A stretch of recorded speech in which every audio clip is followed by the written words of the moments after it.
Hey guys, and welcome back. So in the previous nugget, we had just discussed sys via init, and during this discussion, we identified a potential inefficiency within this system. Remember we talked about how we could go into a particular directory, say for example rc5.d, which would be run level 5. Again, we'll talk about run levels very shortly. And within this directory, we would have a whole bunch of symlinks, which ultimately point to script that will perform particular actions. Now we had this type of formatting going on. Say for example, we had a script beginning with S. This was a startup script. And then we had some type of numerical value, say for example 02. And then maybe some type of descriptive name after that. And then again, we might have S04, same type of deal. Well, the nature of sys via init mandated that this process would have to start before this one could even start. Now, as it transpires, this is not very efficient, and this is what the developers of Ubuntu actually noticed. So in Ubuntu, they actually developed their own version of this, and it was something called Upstart. Now, Upstart is effectively a replacement for the sbin/init daemon, which is going to handle the starting as well as the stopping of particular tasks and services during boot, as well as supervising them when the system is actually still running. But the big difference here is that with Upstart, it allowed processes to begin in parallel. That is, we wouldn't have to wait for process 2 to go before process 4 could start. Instead, using Upstart, both of these processes could theoretically start together at the exact same time. The key distinction though was that these processes had to be independent of each other, which basically means if process 4 actually relied upon process 2, then they could not be started together at the same time.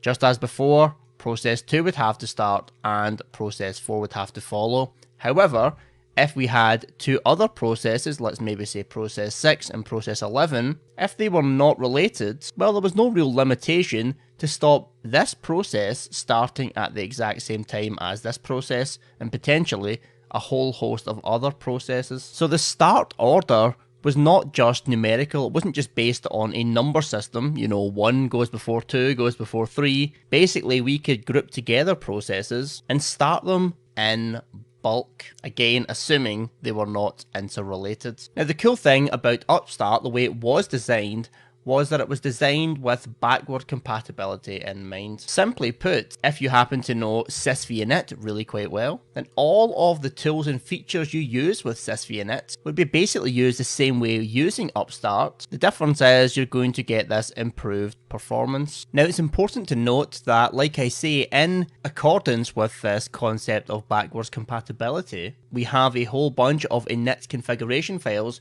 which are available to Upstart. Now the location of these files, this is probably something you want to be remembering and writing down, is if I go into the etc directory and then go into the init directory, if I do an ls, now as it transpires here on this system, this is a very limited amount of files, but we can see here we have these configuration files and they end with the extension .conf. If I happen to open one up using the cat command and hit enter, you can see a whole bunch of information here, and it tells us information about this configuration file. It'll tell us information about starting, such as the run levels, and also where it should stop on which run levels. But again, the contents of this file are really not so important. What we really want to learn or really focus on is that Upstart can actually use these init files, and Upstart can find these files within the /etc/init directory. Now you remember from the previous nugget, we actually were able to use sys via init to start up a particular service. We could do etc initd, and I could give the service, which in this case would be Apache,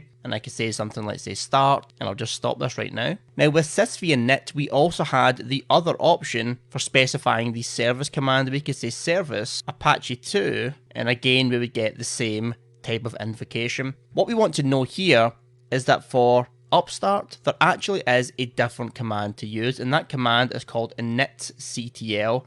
Now, as it transpires on my system right now, if I try to use this command, the initctl command is not found. Again, I'm using a system D-based system. But for the purposes of the examination, these legacy configurations are still worth knowing about. So if you wanted to see a particular status of a particular process, you would use the command initctl followed by the command status and then specify which process you want to inspect. So you could perhaps say something like, say, Apache 2 for example, and again, because Upstart is not actually configured on this system, the initctl command is not available here to demonstrate, but understand that would be the syntax. You call initctl, followed by the action you want to take, and then target the actual process. If we wanted to see a more comprehensive list and list all the types of processes and their current state, we could use the command initctl followed by list. And if we hit enter, that would actually provide us a list of these processes and tell us whether they are running or if they're waiting or stopped, so on and so forth. So here's the thing. Now, whilst Upstart did improve upon some performance issues within sysvinit, it really was not very long lasting. But what do I mean? Well, we had sysvinit, and then the Ubuntu team thought, hey, let's improve upon this, let's use Upstart, which is going to give us a faster startup, and it will also be backwards compatible so that people used to using sysvinit will be comfortable. The reality is there was an even more advanced solution on the horizon, and it quickly uprooted Upstart completely. That one is called systemd. That is the one we hinted at a little bit earlier on within this skill, and this really is the one we want to be focusing on for modern Linux administration. So like I say, while sysvinit and Upstart are important for the purposes of the examination, this one here is the real jewel of the three. So how about we take a look at systemd and find out what it's all about, and well, that's what we're going to be doing in the very next nuggets. So I hope this has been informative for you, and I'd like to thank you for viewing.